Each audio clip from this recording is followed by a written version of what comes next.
우리 주제표와 회복 캠페인 같이 하겠습니다. 주여 이제 회복하게 하소서. 예배를 회복하겠습니다. 기도를 회복하겠습니다. 사랑을 회복하겠습니다. 가정을 회복하겠습니다. 사명을 회복하겠습니다. 아멘. 묵상 말씀 고린도전서 13장 3절입니다. 우리 세 번 같이 합니다. 내가 내게 있는 모든 것으로 구제하고 또 내 몸을 불사르게 내줄지라도 사랑이 없으면 내게 아무 유익이 없느니라. 내가 내게 있는 모든 것으로 구제하고 또 내 몸을 불사르게 내줄지라도 사랑이 없으면 내게 아무 유익이 없느니라. 내가 내게 있는 모든 것으로 구제하고 또 내 몸을 불사르게 내줄지라도 사랑이 없으면 내게 아무 유익이 없느니라. 아멘. 하나님께서 오늘 우리에게 주시는 말씀은 시편 68편 1절에서 6절까지 말씀입니다. 오늘 본문을 통해서 하나님 앞에서 라는 제목으로 말씀의 은혜를 같이 나누겠습니다. 여러분, 수년 전에 TV 예능에서 양심 냉장고라는 그런 프로그램이 있었습니다. 여러분 아마 기억을 하실 텐데 몰래 카메라 형식으로 진행된 프로그램인데요. 맨 처음에 한 내용이 뭐냐면 차량 이동이 드문 아주 한적한 건널목을 촬영하는 것이었습니다. 그래서 보행자가 없는데도 정지선을 지키는 자기의 그런 양심을 지키는 차가 있는지 그런 사람이 나타나면 이제 냉장고를 선물하는 게 컨셉이었습니다. 그런데 하루 종일 촬영을 했는데 그렇게 냉장고를 줄 수 있는 사람이 없었습니다. 사람이 없으니까 차들이 기다리지 않고 또 평상시에도 그랬으니까 그렇게 싱싱 지나가는 겁니다. 그래서 밤이 지나가고 자정이 지나가고 시간이 너무 늦어지니까 모두가 포기하려고 했던 순간에 새벽 4시 13분이 돼서 작은 경차 하나가 그 정지선 앞에 섰습니다. 설마 하면서 보고 있는데 계속해서 그 차가 움직이지 않는 겁니다. 그래서 촬영팀이 달려가서 그 사람들을 만나봤는데, 여러분 기억하실지 모르겠는데 그 차에서 나온 사람들은 장애인 부부였습니다. 그래서 어떻게 아무도 보지 않는데 그것도 깜깜한 새벽에 어떻게 신호등을 지키고 정지선을 지키고 있냐 이렇게 물어보니까 그분이 이런 얘기를 했습니다. 저는 늘 지켜요. 그래서 그 냉장고는 그분들이 타가게 되셨고 그 프로그램은 그분으로 인해서 흥행하게 됐고 그 다음날 언론에는 이분들에 대한 기사들이 쏟아져 나왔습니다. 그러면서 이런 글들이 있었어요. 누가 장애인인가? 양심을 지키지 않는 우리들이 장애인이 아닌가? 이런 내용들이 있었습니다. 윌로우 크릭 교회 비라이베스 목사님이 썼던 책이 있습니다. 아무도 보는 이 없을 때 당신은 누구인가? 그 내용보다도 이 책 제목 자체가 우리에게 와닿는 내용 부분이 굉장히 많습니다. 아무도 없는, 아무도 보는 이 없는 나를 그리스도인이란 것을 알아보는 사람이 아무도 없는 그런 곳에서 당신은 누구인가? 어떻게 말하고 어떻게 행동하고 어떤 선택을 하는가? 그런 질문입니다. 여러분 어떻습니까? 여러분 교회에서의 모습과 가정에서의 모습이 같습니까? 교회에서의 행동과 또 여러분이 교회 다니는 사실을 아는 사람이 아무도 없는 곳에서의 그런 모습과 행동이 동일합니까? 이거를 정확하게 물어보려면 가까운 가족에게 물어보면 됩니다. 또 자녀에게 물어보면 더 정확하게 나옵니다. 예수님이 이 땅에 오셨을 때 모든 사람을 사랑하시는 분임에도 불구하고 모든 사람을 구원하시기 위해서 오셨음에도 불구하고 예수님이 미워하고 비판하고 정죄한 사람들이 있었습니다. 바리새인과 대제사장들이 그런 사람들이었어요. 여러분 하나님을 안 믿는 사람들이 아니라 누구보다도 하나님을 잘 믿는다고 하던 그런 종교 지도자들이었습니다.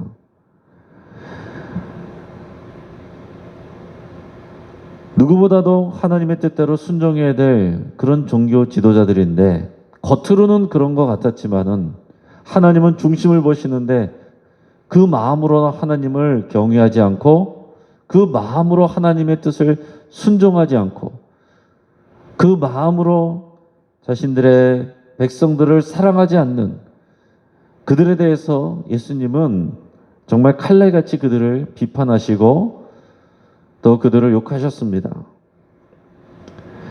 목회자와 장로님들 또 교회 중직자분들 교회에서 신앙생활을 오래 한 사람들일수록 하나님께서 우리에게 거는 기대와 기준이 더 높은 것입니다. 우리는 단지 교회에서 신앙생활하는 사람들이 아닙니다. 하나님이 교회에 갇혀 계신 분이 아니시기 때문에 우리 교회 밖에서 오히려 교회 밖에서 그리스도인답게 살아야 되고 교회 밖에서 우리의 믿음이 필요한 것입니다. 교회 안에서는 믿음이 없어도 누구나 다 믿음 있는 것으로 보일 수 있습니다. 그러나 교회 밖에서 아무도 보지 않는 곳에서 우리의 말과 우리의 행동과 우리 마음의 생각과 우리의 선택이 우리가 누구인지를 분명하게 보여주는 것입니다. 그것이 우리의 진짜 신앙의 현주소입니다. 오늘 다윗의 시편 본문에서 자주 반복되는 어구가 있는데 주 앞에서 또는 하나님 앞에서 이 말입니다. 이 라틴어로 코람 데오죠. 하나님 앞에서. 아무도 보는 이가 없어도 우리는 하나님 앞에 있다라는 이 믿음의 고백이 오늘 다윗에게 있는 것입니다. 이 믿음의 고백이 오늘 저와 여러분들의 고백이 되기를 바랍니다. 이 고백이 있을 때 과연 우리 삶 가운데 달라질 부분이 무엇인가? 이것을 깊이 생각할 수 있길 바랍니다. 오늘 시편에서 먼저 심판자 하나님을 노래하고 있습니다. 우리 본문의 1, 2절 같이 읽겠습니다.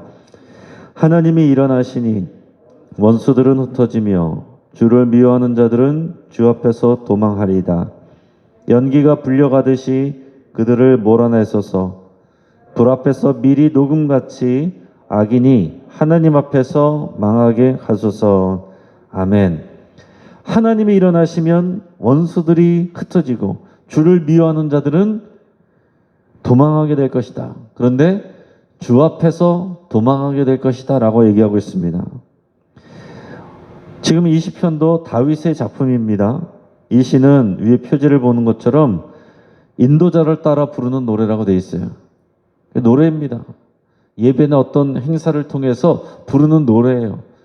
노래는 어떤 기능을 갖고 있습니까? 반복하고 흥얼거리게 되면서 그것을 우리 마음에 새기게 되어 있습니다. 그런데 다윗이 어떤 사람이에요?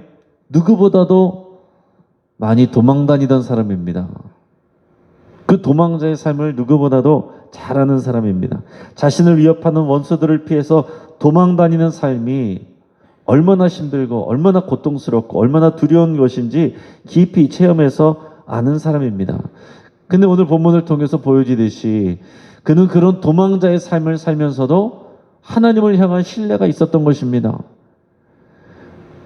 지금 나는 하나님 앞에 있는 것이고 하나님이 나를 모르시는 것이 아니라 기다리고 계신 것이고 하나님이 일어나시면 지금은 내가 도망가지만 내 원수들이 하나님을 거역하고 하나님을 미워하는 자들이 저런 악한 사람들이 그들이 도망가게 되고 흩어지게 될 것이다. 이런 믿음의 고백이 있는 것입니다. 그런 극적인 상황, 극적인 역전의 상황이 일어나게 될 것이다. 이 믿음을 가지고 생활했다는 거예요. 여러분 우리는 우리 한국전쟁 당시에 인천 상륙작전을 통해서 우리가 극적인 반전 그것을 우리가 역사적으로 경험을 했습니다.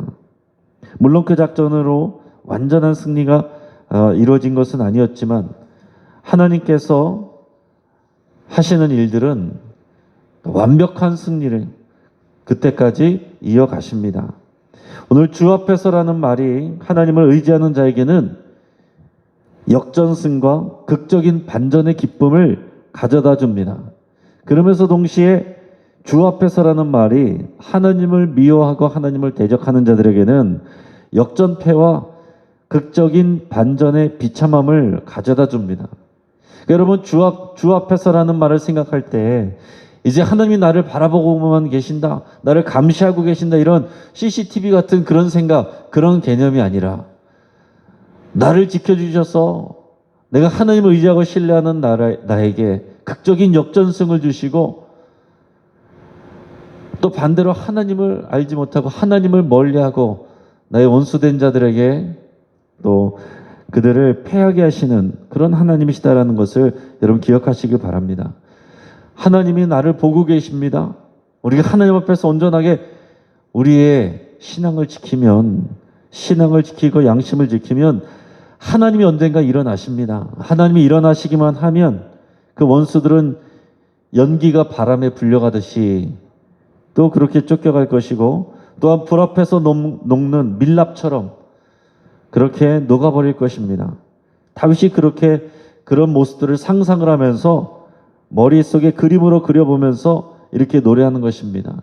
하나님 앞에서 이런 일들이 일어날 것이다 라고 노래하고 있습니다.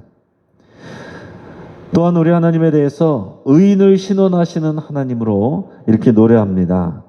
하나님을 신뢰하고 그 말씀에 순종하는 의인들을 신원해 주시고 그 억울함을 풀어주시고 그들을 영광의 자리로 올려주십니다. 오늘 본문 3절 4절 같이 읽습니다. 의인은 기뻐하여 하나님 앞에서 뛰놀며 기뻐하고 즐거워할지어다. 하나님께서 노래하며 그의 이름을 찬양하라.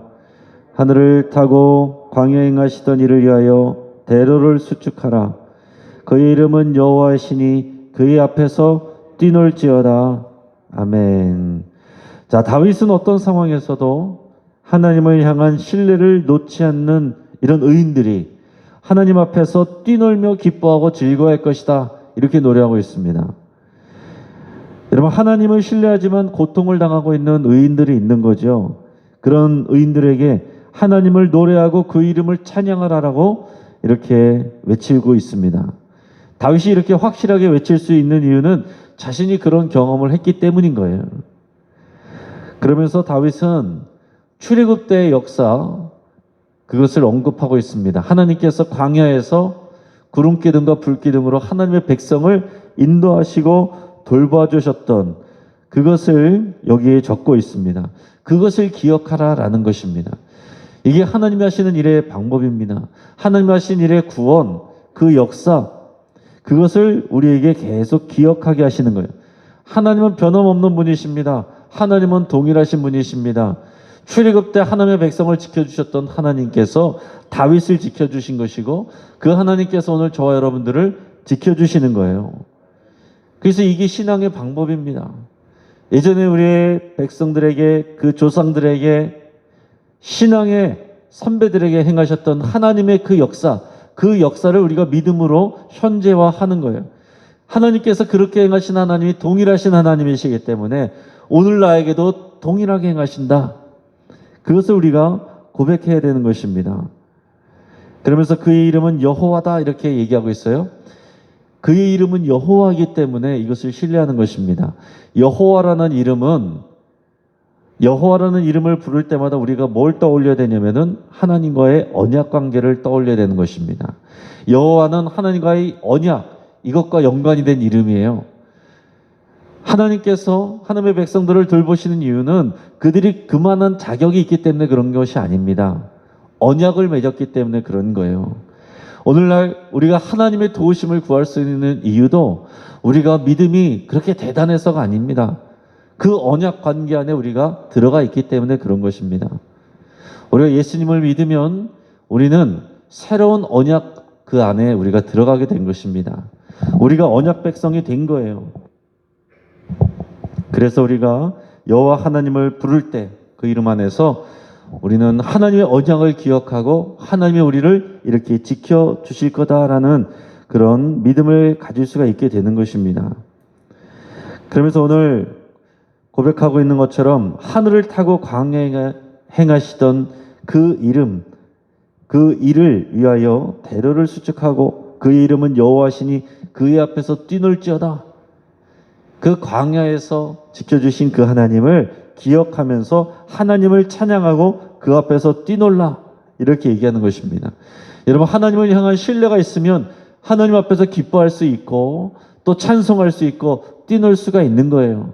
여러분, 우리가 기도하면서도 여전히 불안해하고 여전히 두려워하고, 그래서 하나님을 신뢰하지 않는 것입니다.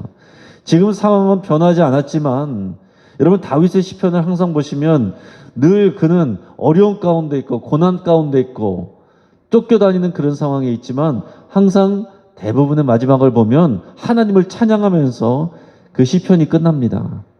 이게 우리의 모습이어야 돼요. 우리가 어려움을 가지고 문제를 가지고 쫓겨다니는 도망자의 그런 심정을 가지고 하나님 앞에 나와서 기도할지라도, 기도하는 가운데 이런 말씀을 통해서 하나님을 기억하는 것을 통해서 우리가 다시 하나님을 신뢰하고 새 힘을 얻고, 그리고 우리가 하나님께 감사하고 기뻐하고 찬송하고 뛰어노는 여러분, 그런 모습으로 우리가 이 말씀이 확신되어 올 때까지 그렇게 하나님 앞에 나가는 것입니다. 오늘 우리가 어떤 기도 제목을 가지고 왔든지, 어떤 심정으로 가지고 왔든지 반드시 하나님을 기뻐하고 찬양하며 기뻐 뛰노는 여러분, 그 심정을 가지고 여러분의 삶의 자리로 돌아갈 수 있기를 축복합니다. 마지막으로는 우리 하나님은 연약한 자를 돌보는 하나님이라고 노래하고 있습니다. 우리 5절 6절 같이 읽겠습니다.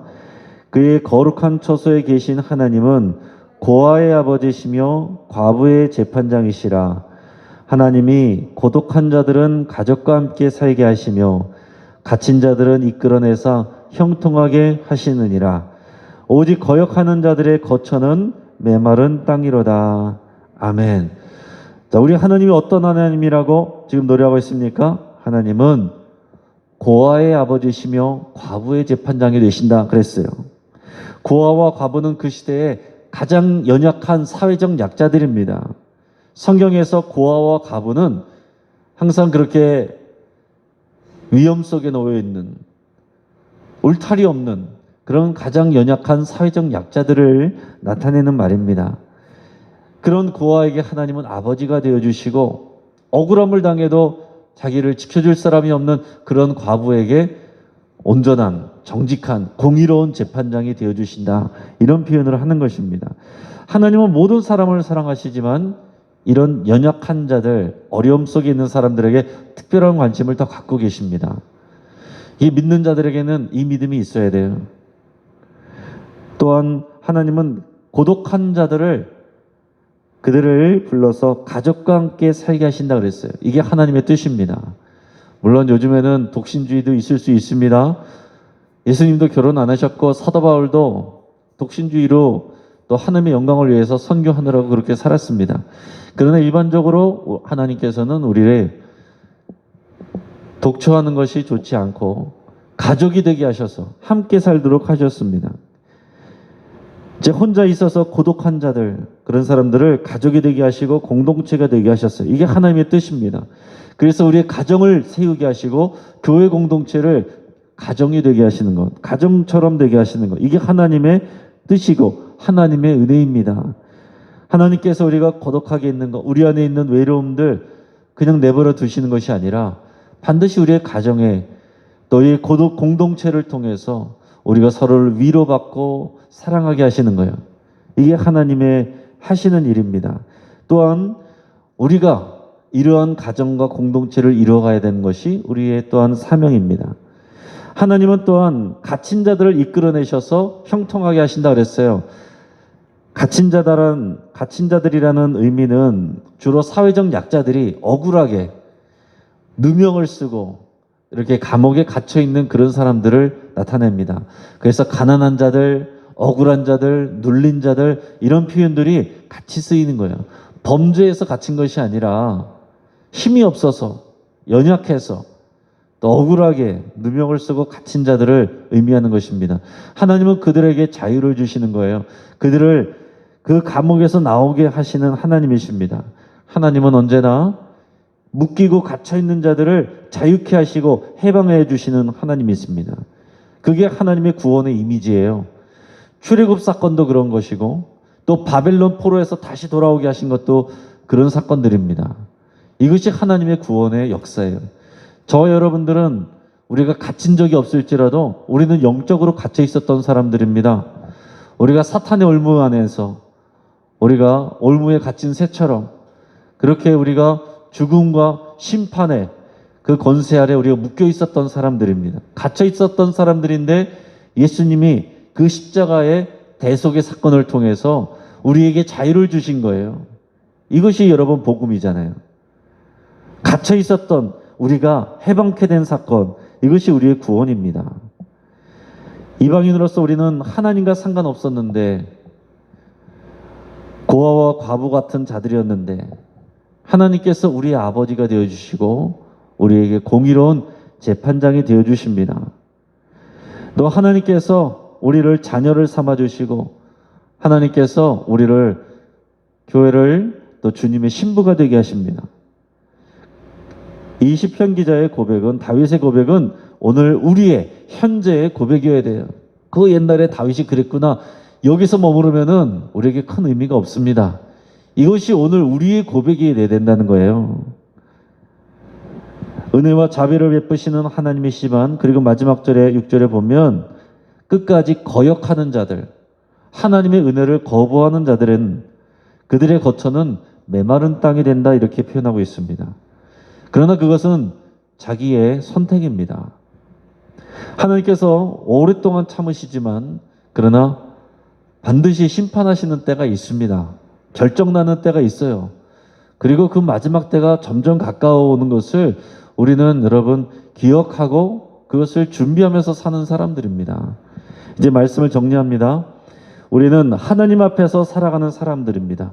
아무도 보는이 없을 때 우리가 그리스도인인 것을 아무도 알지 못하는 그런 곳에서 우리의 말과 행동과 선택이 코람데오 신앙으로 살아가는 저 여러분이 되기를 바랍니다.